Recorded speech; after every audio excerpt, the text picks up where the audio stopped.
Ketika usianya mulai beranjak dewasa, Abu Nawas tidak hanya dikenal sebagai sosok jenaka, tapi juga giat membantu pamannya sebagai pembuat minyak wangi. Setiap hari ia bergelut dengan aroma harum dari botol-botol kecil yang tertata rapi. Namun, selepas bekerja, Abu Nawas tak pernah melewatkan waktu untuk singgah ke masjid. Di sana, ia mempelajari ilmu agama dengan sungguh-sungguh. Syair, fikih, dan hadis ia lahap dengan penuh semangat. Kecerdasannya membuatnya cepat menyerap ilmu, hingga akhirnya ia dikenal sebagai murid yang paling cerdas di antara teman-temannya. Dalam perjalanan ilmunya, Abu Nawas bertemu dengan seorang pujangga ternama bernama Abu Usamah. Melihat kemampuan Abu Nawas dalam merangkai kata, Abu Usamah merasa kagum. Sejak saat itu, Abu Usamah membimbing Abu Nawas dalam dunia syair dan sastra Arab yang indah. Hari demi hari, kemampuan Abu Nawas berkembang pesat.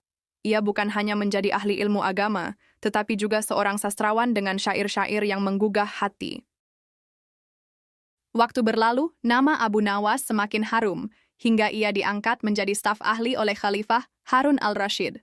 Namun, meskipun memiliki jabatan penting, Abu Nawas tetap membawa kecerdasannya dengan cara yang jenaka. Suatu siang, kota Baghdad dihebohkan dengan tingkah Abu Nawas. Ia berjalan di bawah terik matahari sambil menggoyangkan lampu minyak di tangannya. Ia berhenti di setiap sudut rumah, memandangi sekeliling seolah sedang mencari sesuatu. Warga pun mulai bingung, kenapa orang secerdas Abu Nawas berjalan dengan lampu di siang bolong. Keramaian mulai tumbuh. Orang-orang mulai berbisik, bahkan ada yang terang-terangan berkata, Abu Nawas mulai gila. Namun Abu Nawas tetap berjalan dengan tenang, tak menghiraukan omongan orang. Keesokan harinya, hal yang sama terulang. Kali ini, ia bahkan keluar lebih pagi, membawa lampu minyak yang sama, menggoyangkannya pelan sambil melirik kanan dan kiri. Banyak yang penasaran, lalu bertanya, Abu Nawas, apa yang kau cari di siang hari begini? Dengan tenang, ia menjawab, aku sedang mencari neraka. Hari ketiga, Abu Nawas tetap melakukan hal yang sama. Kali ini, warga yang sudah tidak sabar segera menangkapnya. Di Baghdad, ada hukum yang melarang orang gila berkeliaran, maka Abu Nawas digiring ke istana. Anehnya, musuh-musuh politik khalifah justru senang. Mereka berharap kelakuan Abu Nawas bisa mempermalukan sang khalifah. Sesampainya di istana, Harun al-Rashid langsung bertanya dengan suara keras, Abu Nawas, apa yang kau lakukan dengan lampu minyak itu di siang hari? Dengan tenang, Abu Nawas menjawab, hamba mencari neraka, Paduka. Sang khalifah terkejut, lalu berkata, kamu gila, Abu Nawas. Namun Abu Nawas tetap tenang, tidak, Paduka, merekalah yang gila. Ia lalu meminta semua orang yang menangkapnya dikumpulkan. Dengan ratusan pasang mata mengawasi, Abu Nawas berkata lantang, wahai kalian yang merasa waras, apakah kalian menganggap orang yang berbeda pendapat dengan kalian adalah munafik?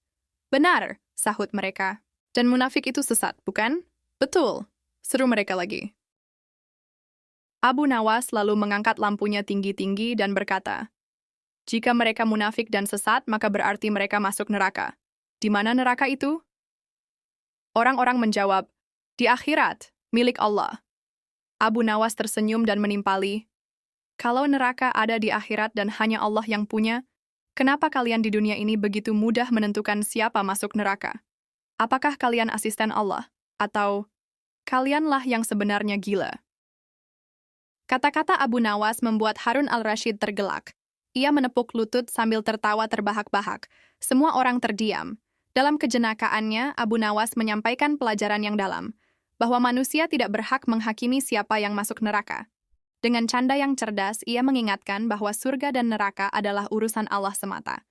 Khalifah pun berkata sambil tertawa, Abu Nawas, besok siang lanjutkan mencari neraka. Kalau sudah ketemu, jebloskan mereka semua ke dalamnya.